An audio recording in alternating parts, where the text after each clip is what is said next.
नमस्कार दोस्तों, हमारी चैनल कहानी बात में आप सभी का स्वागत है। एक बार की बात है, एक गाय घास चरने जंगल में गई। शाम ढलने ही वाली थी। उसने देखा एक बाघ उसके पास दबे पांव आ रहा था।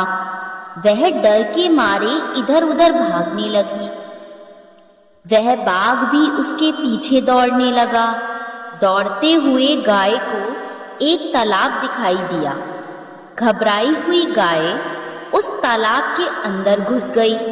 वह बाघ भी उसका पीछा करते हुए उस तालाब के अंदर घुस गया।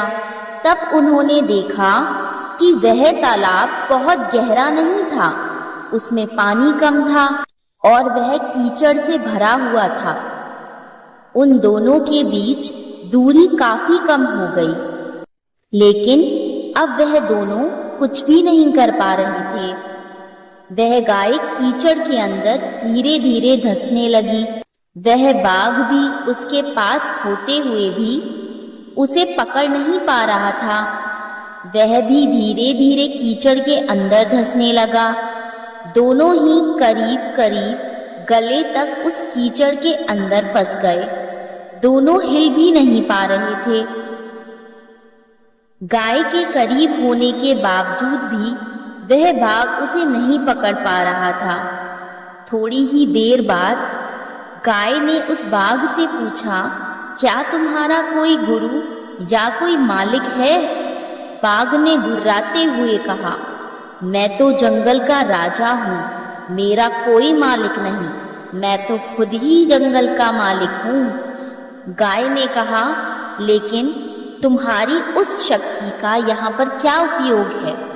उस बाघ ने कहा, तुम भी तो फंस गई हो और मरने के करीब। तुम्हारी भी तो हालत मेरे ही जैसी है। गाय ने मुस्कुराते हुए कहा, बिल्कुल नहीं, मेरा मालिक जब शाम को घर आएगा और मुझे वहां नहीं पाएगा तो वह ढूंढते हुए यहाँ जरूर आएगा और मुझे इस कीचड़ से निकालकर अपने घर ले जाएगा। लेकिन तुम्हें कौन ले जाएगा? थोड़ी ही देर में सच ही में एक आदमी वहां पर आया। गाय को कीचड़ से निकालकर अपने घर ले गया। जाते समय गाय और उसका मालिक दोनों एक दूसरे की तरफ कृतज्ञतापूर्ण देख रहे थे। वे चाहते हुए भी उस बाघ को कीचड़ से नहीं निकाल सकते थे, क्योंकि उन्हें अपनी जान का खतरा था। दोस्तों, किसी पर निर्भर होना अच्छी बात है, लेकिन मैं ही सब हूँ, मुझे किसी के साथ की कोई जरूरत नहीं, यही अहंकार है और यहीं से विनाश की शुरुआत होती है।